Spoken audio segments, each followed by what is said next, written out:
ఎప్పుడో జరిగిపోయిన ఇప్పుడు ఎవరు పట్టించుకుంటారండి అంటాం మనమే. ఎప్పుడో జరిగినటువంటి స్వతంత్ర సమరాన్ని గురించి గాంధీ గారిని మనం పట్టించుకుంటున్నాం లేదా? ఖచ్చితంగా పట్టించుకోవాలి. ఆనాడు వాళ్ళందరూ కష్టపడకపోతే గాంధీని, సుభాష్ చంద్రబోస్ ఇలాగా అనేక మంది ప్రముఖులు కష్టపడబట్టి మనం ఈ రోజున స్వేచ్ఛ వాయువులు పీల్చుకున్నాం కాబట్టి గుర్తుపెట్టుకోవాలి. అదే సందర్భంలో అది తెల్లదొరలు చేస్తే నల్లదొరలు చేసినటువంటి ఎమర్జెన్సీని ఎట్లా మర్చిపోతాం? ఎందుకు మర్చిపోవాలి? ఖచ్చితంగా గుర్తుపెట్టుకోవాలి.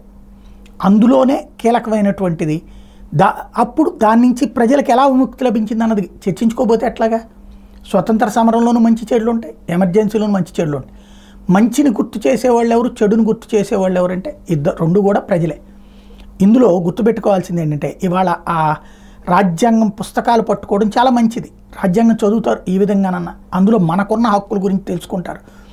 అందులో ప్రధానమైనటువంటిది ఆ రోజున తమిళనాడు ముఖ్యమంత్రి, ఇప్పుడు ప్రస్తుత తమిళనాడు ముఖ్యమంత్రి ఎంకే స్టాలిన్ని ఎమర్జెన్సీ టైంలో మద్రాస్ సెంట్రల్ ప్రిజన్లో పోలీసుల దెబ్బల నుండి రక్షించే ప్రయత్నం చేసినందుకు గాను చొక్కలేక చిట్టిబాబు అనే అతన్ని పోలీసులు క్రూరంగా హింసిస్తే చచ్చిపోయాడు అతను. ఆ స్టాలిన్కి అది గుర్తుందో లేదో తెలియదు. ఆయన రాజ్యాంగం ఇప్పుడు పాడైంది అంటున్నాడు.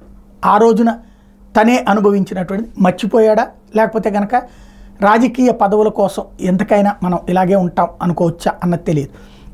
లేకపోతే ఒక సినీ నటి, సామాజిక కార్యకర్త తనను వ్యతిరేకించిందని ఆ రోజున ఇందిరాగాంధీ ఆమెని జైల్లో పెట్టిస్తే, ఆవిడ పేరు స్నేహలత. రాత్రిపూట కూడా ఆ స్నేహలత జైలు సెల్ నుండి చేసే ఆర్తనాదాలు వినలేక తల్లడిల్లిపోయేవాడిని అంటూ జనతా పార్టీ మధుదండావతే కంట తడిపెట్టి వెల్లడించినటువంటి నిజం అవసరం లేదేమో మనకి. అదే సందర్భంలో ఇంకోటి విచిత్రం ఏంటంటే, ఆ దండావతే పెట్టినటువంటి జనతా పార్టీ మనిషే సిద్ధరామయ్య. ఇప్పుడు ఆయన ఎమర్జెన్సీ గురించి ఇప్పుడెందుకు చర్చ అని మాట్లాడుతున్నాడు. ఇదొక విచిత్రమైనటువంటి పరిస్థితి. లేకపోతే హఠాత్తుగా అర్ధరాత్రి పూట్ల ఇంటి తలుపులు తట్టి ఇంటి పెద్ద ఆయన్ని పట్టుకుపోయారు, జైల్లో పెట్టారు, చావచిత కొట్టారు. ఎన్ని రోజులైనా కోర్టులో ప్రవేశపెట్టలేదు. అసలు ఆ మాటకు వస్తే కోర్టులో లేవు. ఏదో ఓ రాజకీయ పార్టీకి పనిచేస్తున్న ఇంటి పెద్ద చేసిన అటు పెద్దదైనటువంటి తప్పు. కొత్తగా పెళ్ళైన పెళ్లి కొడుకుల్ని లాకప్లో వేసి బెదిరించినటువంటి పరిస్థితి.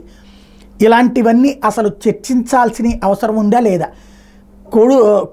ఆ రోజున జరిగినటువంటి అబార్షన్, దాన్ని ఏమంటారు, ఫ్యామిలీ ప్లానింగ్ ఆపరేషన్స్, ఎవరికి పడితే వాళ్ళకి చేసినటువంటి ఫ్యామిలీ ప్లానింగ్ ఆపరేషన్స్ ఇవన్నీ కూడా చర్చకు వస్తుంటాయి.